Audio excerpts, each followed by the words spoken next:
نحمده ونصلي على رسوله الكريم الصلاة والسلام عليكم يا رسول الله الصلاة والسلام عليكم يا حبيب الله الصلاة والسلام عليكم يا رحمة للعالمين الصلاة والسلام عليكم يا رحمة للمسلمين অনেকে না বুঝে বলেন যে সুরেশ্বরে হযরত সুরেশ্বরী কিবলা কাবা তিনি নকশবন্দিয়া এবং মুজাদ্দিদিয়া তরিকার শুধুমাত্র পীর মুর্শিদ না, এটা আপনারা জানেন না।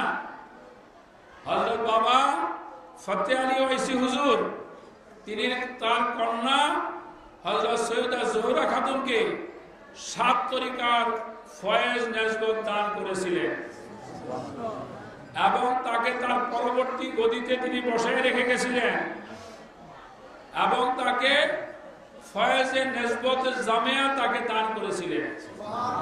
এই বাবা ওয়াইসি পীর কিবলা হুজুর তার কন্যাকে হযরত সৈয়দা দরুয়ে মকতুম হযরত সৈয়দা জোহরা খাতুনকে তিনি দান করেছিলেন।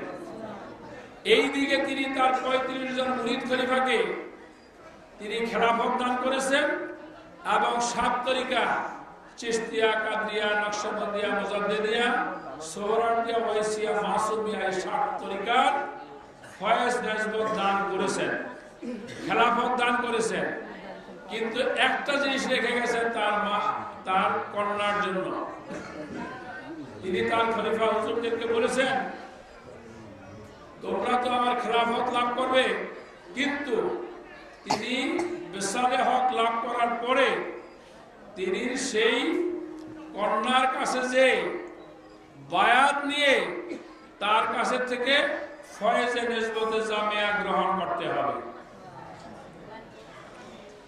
তিনি গোপন হওয়ার পরে সকলেই যাইয়া সেই পীর দাদি আম্মা হুজুর তার কাছে যে সেই ফয়েজে নেসবতে জামিয়া গ্রহণ করলেন। কিন্তু ফুরফুরা শরীফের হযরত আবু বকর সিদ্দিক তিনি গেলেন না। তিনি না যাওয়ার পরে তার কি হইল, তার ফয়েজ বরকত তার কাজ সমূহ তার বন্ধ হয়ে গেল। বন্ধ হয়ে যাওয়ার পরে তিনি যাইয়া সেই পীর দাদি আম্মা হুজুরের কাছে বায়াত গ্রহণ করলেন, ক্ষমা প্রার্থনা করলেন এবং তার সেই মুকাম আবার তিনি খুলে দিলেন। বাবা তরিকতের ধারাটা জানতে হবে।